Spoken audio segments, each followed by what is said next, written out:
분만을 하고 나서 우리 네. 출하까지 봤을 때 막 태어났을 때 그 생시체중이 중요한데요. 네. 사료 요구를 낮추기 위해서는 네. 생시체중이 높아야 사료 요구율이 낮아지게 됩니다. 네. 그래서 지금 보이는 그 논문의 그래프도 그 결과를 보여주고 있고요. 생시체중이 높아야 결국에 이유체중이 올라가고, 그리고 이유체중이 높아지면 결국에 출하 일령이 짧아지게 됩니다. 일당증 체량이 증가하고 또 사료 요구율이 그런 떨어지는 효과가 있기 때문에 생시체중을 높여야지 우리가 사료 요구율을 낮출 수가 있습니다. 생시 체중이 크면 클수록 이 사료 요구의 감소가 굉장히 차이가 많이 나네요. 네, 맞습니다. 제가 말씀드린 거세를 좀 철저히 해주셨으면 좋겠습니다. 일단 거세를 하지 않으면 일단은 그 도축이 됐을 때 이 비거세로 판정을 받잖아요. 네. 그러면 등외로 받아서 지급률 같은 경우는 50%, 그다음에 등에는 평균 동가의 한 60% 정도 수준이기 때문에 굉장히 농장에서 손해를 많이 보게 됩니다. 이 거세를 철저히 못하는 이유가 이 잠복관이라는 게 있어요. 네. 보통 이제 임신 61년부터 시작해서 108년 정도 되면 그 복강 내에 있던 고환이 이렇게 정소로 내려오게 됩니다. 복강 바깥으로. 근데 그게 내려오지 못하는 경우가 종종 있어서 이 못 내려온 개체 같은 경우에는 거세는 거세할 때 한 개의 고환만 뺄 수 있고 나머지 고환은 복강 내에서 빼지 못하거든요. 근데 문제는 이게 남아있는 잠복관이 이게 출하가 돼서 이제 품질평가에서 평가를 받으면 이게 그대로 남아있어요. 보통 축산물 품질평가원에서 이게 암컷인지 수컷인지 평가하는 기준이 이 음경 룬에 있는 이 인대가 있냐 없냐에 따라서 평가를 하더라고요. 그래서 이 잠복교환이어도 이게 비거세 수태지 특징을 나타내는 경우가 있어서 비거세로 평가하는 경우가 있어서 농장에서는 실제 거세한 돼지를 출하했는데 수태지로 나오는 경우가 있습니다. 네, 맞습니다. 잠복관이 있다고 보시면 될 것 같습니다. 이유식의 자돈을 좀 선별해 주셨으면 좋겠어요. 출하까지 가지 못할 돼지는 이유식에 선별해서 도태를 하는 거죠. 그래서 뭐 배꼽 허니아나 뭐 서해부 허니아, 그 다음에 자돈식의 이유식의 보행이 이상한 개체, 그 다음에 체중 미달인 이유자돈, 그 다음에 관절염이 있는 보행 이상이 있는 이유자돈은 이유식에 먼저 선발을 하고요. 그 다음에 또 한 번 더 선발할 수 있는 시간은 30kg대입니다. 이 30kg 육성시기에도 한번 출하하지 못할 것 같은 돼지를 선별해 주신다면 농장에서 쓸데없이 폐사율이 높아져서 사료가 허실되는 것을 예방할 수 있을 거라고 저는 생각이 됩니다. 네, 맞습니다. 방금 사료 얘기를 해주셔서 저도 이제 사료 관점에서 이제 한번 사료 요구를 낮추기 위한 이야기를 한번 드릴 건데요. 사료의 입자의 크기, 그다음에 사료의 형태에도 역시 사료 요구에 영향을 미칩니다. 사료의 형태의 경우는 크게 가루와 펠렛 사료로 이렇게 나눌 수가 있는데요. 가루 사료보다 펠렛 사료가 사료 요구율을 더 낮추는 효과가 있습니다. 물론 펠렛 사료가 단가는 좀 더 올라가는 것도 참고하셔야 되고요. 그 다음에 입자의 크기를 보시면 입자의 크기가 작아질수록 소화 효율이 올라가면서 사료 요구율을 낮출 수 있기 때문에 우리가 농장에서 사료를 쓸 때 사료의 입자 크기도 한번 고려해 보셔야 되고요. 또 가루 사료를 사용하고 있다면 한번 펠렛 사료도 한번 고려해 보시는 것을 추천드립니다. 그죠. 근데 사료 입자가 이제 작으면 작을수록 효율이 좋아지긴 한데 또 위궤양 문제가 맞습니다. 네. 그래서 이걸 위궤양 문제도 있을 수 있기 때문에 이 펠렛 사료나 사료 입자를 좀 곱게 하는 것들은 좀 사료 회사랑 이야기해서 좀 고려하셔서 결정하셨으면 좋겠어요. 아까 잠깐 양승현 수의사님이 말씀을 주셨는데 네, 이 사료의 허실이 굉장히 농장에서 많이 보이게 됩니다. 저도 사실 거의 매일 농장을 다니는데 농장을 가면 거의 대부분의 농장들이 사료 허실을 잘 관리 안 하고 있는 경우들을 볼 수가 있습니다. 이게 사실 별거 아니다라고 생각하실 수 있어요.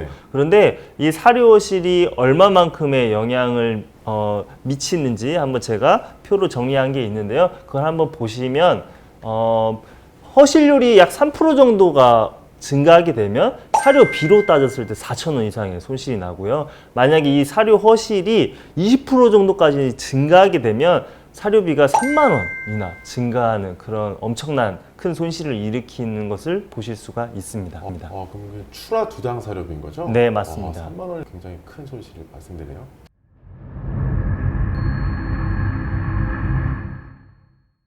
그래서 제가 준비한 자료는 실제 농장에서 이 사료 허실을 최소화하고 있는 농장 모습을 보여드리겠습니다. 한번 보시고 어떻게 관리하는지 잠깐 몇 가지 포인트들을 설명해 드릴게요. 한번 보셨으면 좋겠어요. 일단 이 농장은 자돈사 모돈 1000개의 규모고요. 실제 사료 관리를 매일매일 하고 있어요. 실제 사료 안에 보시면 사료가 굉장히 적게 나온 거 보이시잖아요. 절대 돼지가 건드리지 않으면 먹지 못하게 돼 있습니다. 예. 그래서 사료 열어준 양, 그 통 양도 5로 맞춰져 있어서 굉장히 적게 맞춰져 있고요. 이 이유자돈들도 사료를 건드려야 나올 수 있게 되어 있습니다. 근데 이게 단점이 사료가 또 이렇게 많이 차 있잖아요. 많이 차 있으면 잘 나오지가 않아요. 그리고 또 이 자돈 사료 같은 경우에는 생각보다 이게 점도가 있어서 많이 넣으면 또 끈적이고 습도가 높으면 끈적여서 이 토추가 나오지가 않습니다. 네, 맞습니다. 그래서 적게 열어줬을 때는 반드시 잘 나오는지 매일매일 확인해 주셔야 되고 자주 확인해 주셔야 되는데 생각보다 이렇게 해 놓으시면 허실량은 굉장히 많이 줄일 수 있습니다. 그래서 제가 사료 뚜껑 열어보면 이 슈트 파이프를 최대한 낮춰서 최대한 적게 주고 있어요. 그래서 하루에 3번 내지 2번은 줄 수 있게끔 이렇게 슈트 파이프를 두면 이유자돈들이 가장 신선하게 사료를 허실 없이 먹일 수가 있습니다. 제가 한 가지 그 농장에서 점검할 거를 말씀을 드리면 지금 굉장히 사료 관리가 아주 잘 되는 허실을 아주 최소화하는 그런 동영상을 보여주셨는데 우리가 농장에서 후레쉬를 들고 사료 급이기 아래 슬러리 쪽을 한번 비춰보시면 거기 사료가 엄청나게 많이 떨어져 있는 것을 보실 수 있어요. 그래서 한번 우리 농장의 허실이 얼마나 되는지가 궁금하시다면 한번 점검해 보시길 바랍니다. 그래서 그런 걸 예방하기 위해서 이렇게 돈방석 네, 그런 것들 있잖아요. 네. 그래서 돈방석도 설치해 주시면 사료 허실을 줄이는 데 도움이 될 수 있을 것 같아요. 네. 그리고 아니면 플라스틱 패드인 데는 전면 플라스틱 패드보다는 저 사료통이 있는 데는 그러니까 좀 막힌 대로 이렇게 해줘도 사료 허실을 좀 줄이는데 도움이 될 수 있을 거라고 생각합니다. 밥을 자돈들이 생각보다 이렇게 편하게 먹게 되면 허실을 일으킬 수 있습니다. 꼭 건드려서 먹게끔 해주셔야 자돈들이 좀 노동을 들이더라도 허실 없이 잘 먹이실 수 있을 것 같아요. 그래서 이 영상을 보면 대부분 모든 사료 급이 통들이 다 저렇게 관리되어 있는 걸 보실 수 있어요. 그리고 농장 관리자가 자주 1시간에 한 번씩 꼭 들어가서 사료가 잘 나오는지 확인을 해서 농장에서는 자돈 사료가 얼마 되나요? 한 2호, 3호면 2,000원대 넘어갈 것 같은데 그렇죠. 비싸니까 허실 없이 잘 관리해 주셨으면 좋겠습니다. 그래서 보통 이런 거 보면 딱 이 인력만 잘 되는 거 아니냐라고 의심할 수가 있는데 그래서 이 다음 주차 것도 한번 바로 넘어갔죠. 이건 그 다음 주차예요. 그러니까 한 35일령. 네.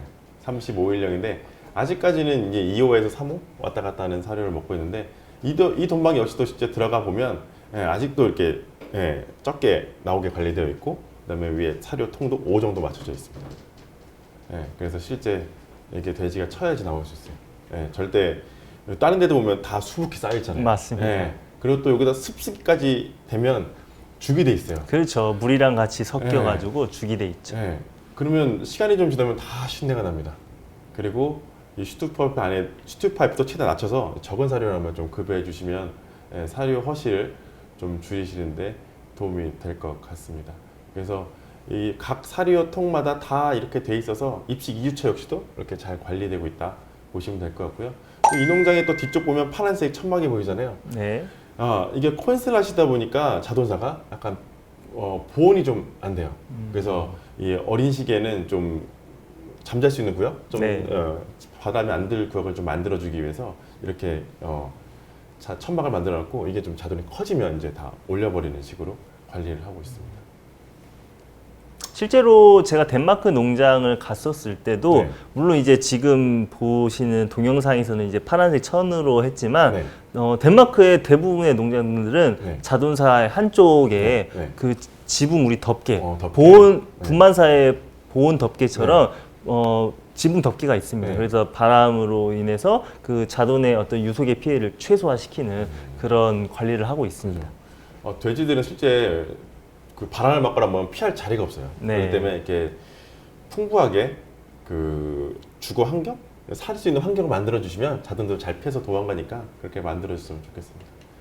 다음은 51령 자료인데 51령부터 이제 젖돈 들어가겠죠? 예. 사료 성사가 좀 봐야겠는데 예. 보면 아직 3호 같아요. 자돈 이렇게 자고 있고 이때부터는 이제 자돈이 생각보다 힘이 세져서 잘 칩니다. 네. 많이 나와요. 그렇기 때문에 이전보다는 확실히 많은 사료량을 좀 더 급여해주고 있고 그 다음에 똑같이 오로 맞춰놨습니다.